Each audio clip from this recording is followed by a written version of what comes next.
Assalamualaikum warahmatullahi wabarakatuh.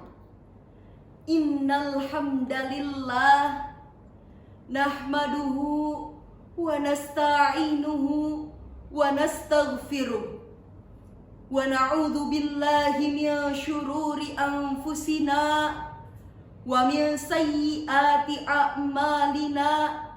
May yahdihillahu fala mudhillalah wa may yudlilhu fala hadiyalah.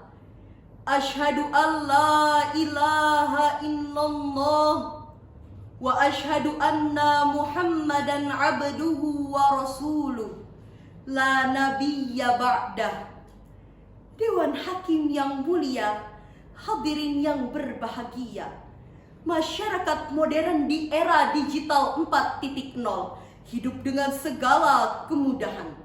Perkembangan teknologi yang semakin ke depan memanjakan manusia dengan pelayanan serba instan, dilengkapi dengan sarana telekomunikasi yang ada dalam genggaman, menawarkan fitur komunikasi bebas hambatan. Seiring berjalannya waktu, tanpa disadari, segala perkembangan dan kemajuan teknologi ini telah membawa banyak perubahan, terutama dalam cara berpikir, bersikap, dan bertingkah laku dalam berbagai aspek kehidupan. Perlahan namun pasti, masyarakat modern telah mengalami disorientasi.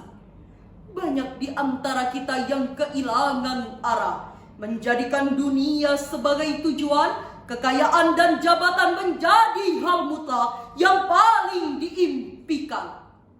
Eksistensi dan popularitas di berbagai sosial media pun menjadi incaran. Dan ketika kekayaan, jabatan, popularitas dalam genggaman, jiwa-jiwa kosong masyarakat modern masih menginginkan yang lebih dari yang telah ia dapatkan.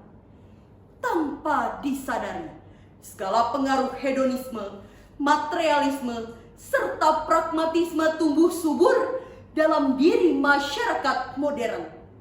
Keinginan untuk menjadi nomor satu yang tidak terelakkan menyebabkan persaingan tajam yang meresahkan. Ketidakpuasan dengan apa yang telah ia dapatkan melahirkan ambisi yang tidak berkesudahan. Pada akhirnya, kesibukan menghamba terhadap dunia melahirkan jiwa rapuh dan cemas, resah dan gelisah, takut lagi pesimis yang berlebihan, acuh terhadap lingkungan sampai muncul gangguan mental kejiwaan.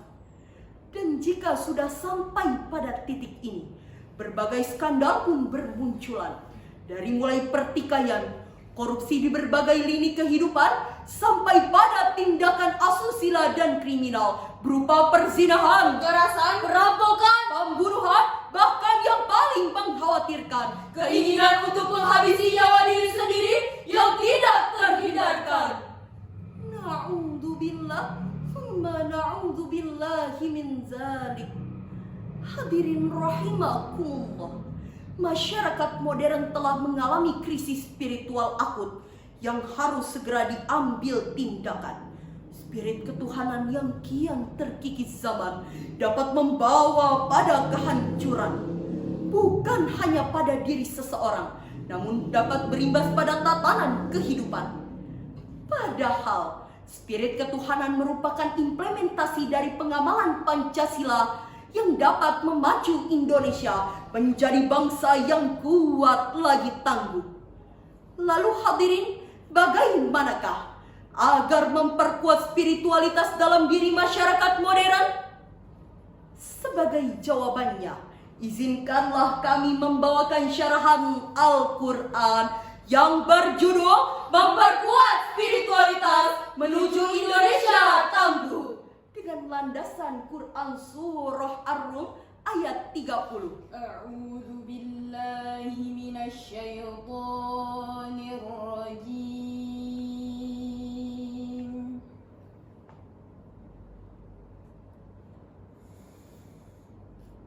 Bismillah.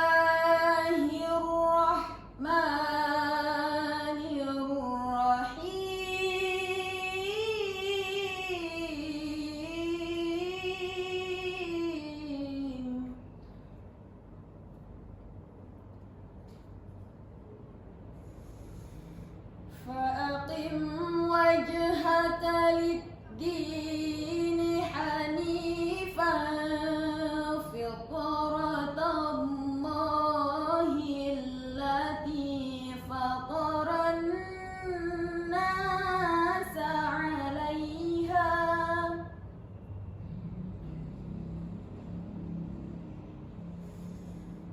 لا تبديل لخلق الله ذلك الدين القيم ولكن أكثر الناس لا يعلمون.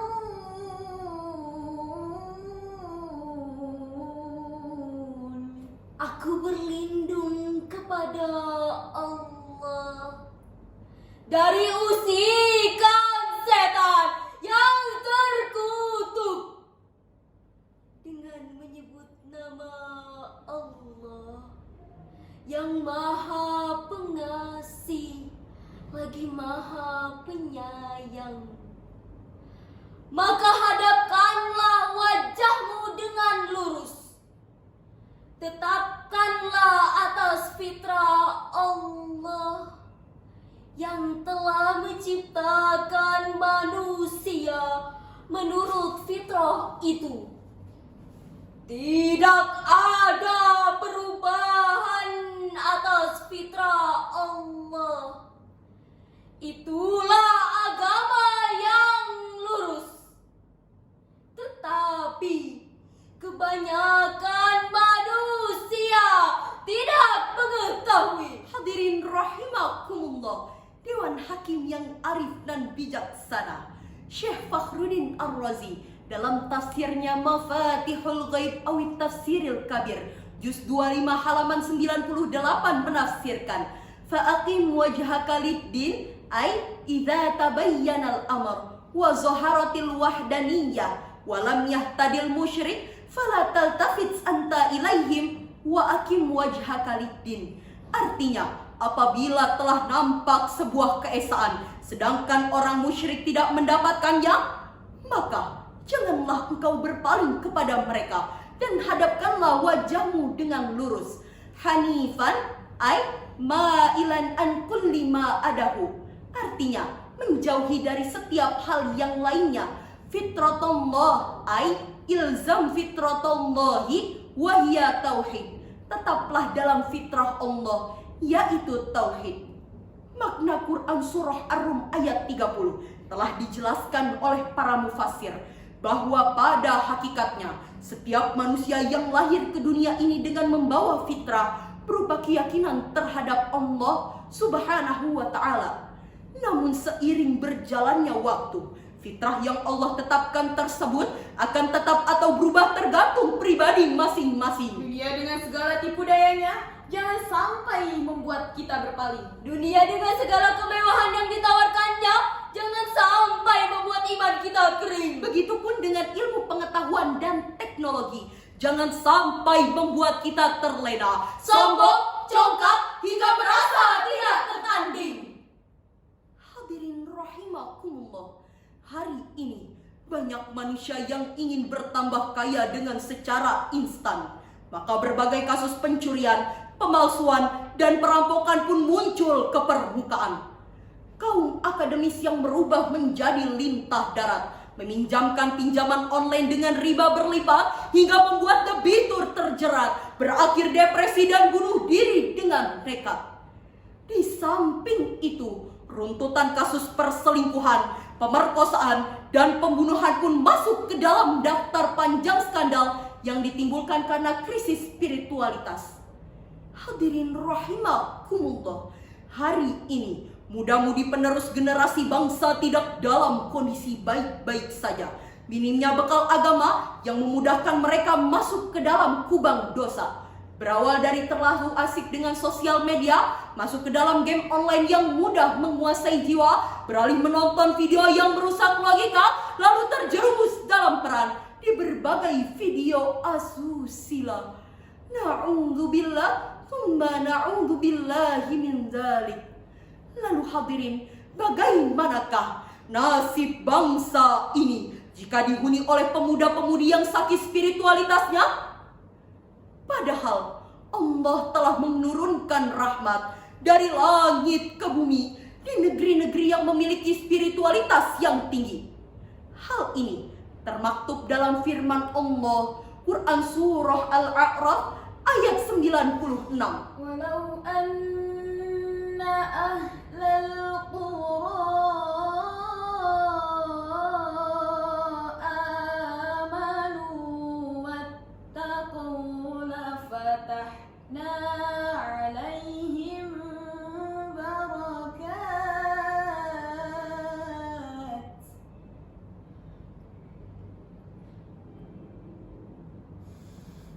lafatahna alaihim barakatim minas samai wal ard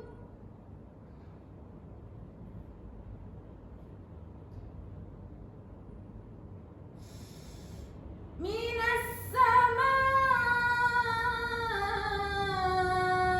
wal ardi walakin kadzabu fa akhadnahum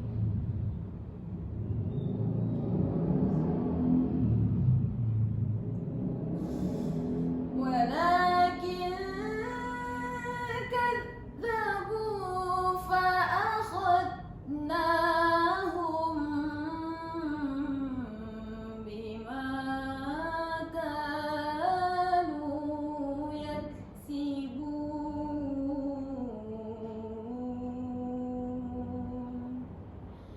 Shadaqallahul azim. Jikalau sekiranya penduduk negeri-negeri beriman dan bertakwa, pastilah kami akan melimpahkan kepada mereka berkah dari langit dan bumi. Tetapi mereka mendustakan ayat-ayat kami itu, maka kami siksa mereka disebabkan perbuatannya.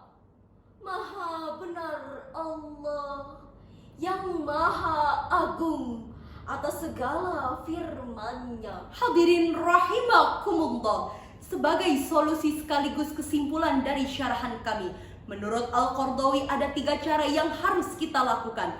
Yang pertama, al-imanul amik, yaitu memperkuat iman kepada Allah. Yang kedua, al-ittisalul wasif, yaitu membangun hubungan komunikasi yang kuat terhadap Allah. Yang ketiga, tathhirul qalbi, yaitu upaya menyucikan dari berbagai penyakit hati. Jika semangat spiritualitas ini sudah melekat, sedahsyat apapun dunia yang memikat tidak akan mampu mengalahkan kehadiran akan Tuhan Sang Maha Pembuka pintu rahmat.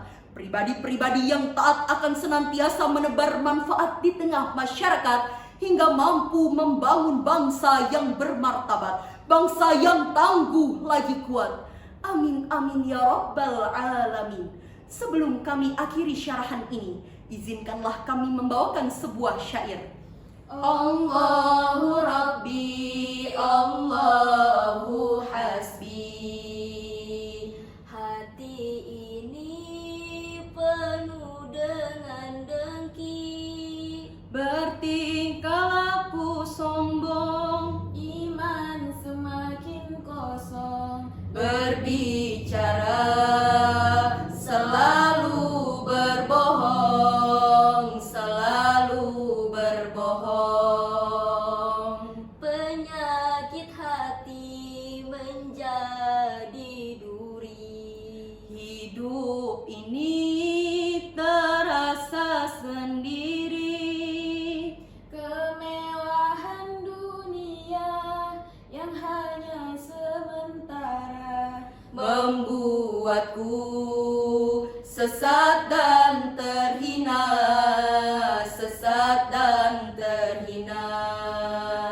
Sekian syarahan yang dapat kami sampaikan. Kurang lebihnya mohon maaf. Billahi taufiq wal hidayah, waridha wal inayah.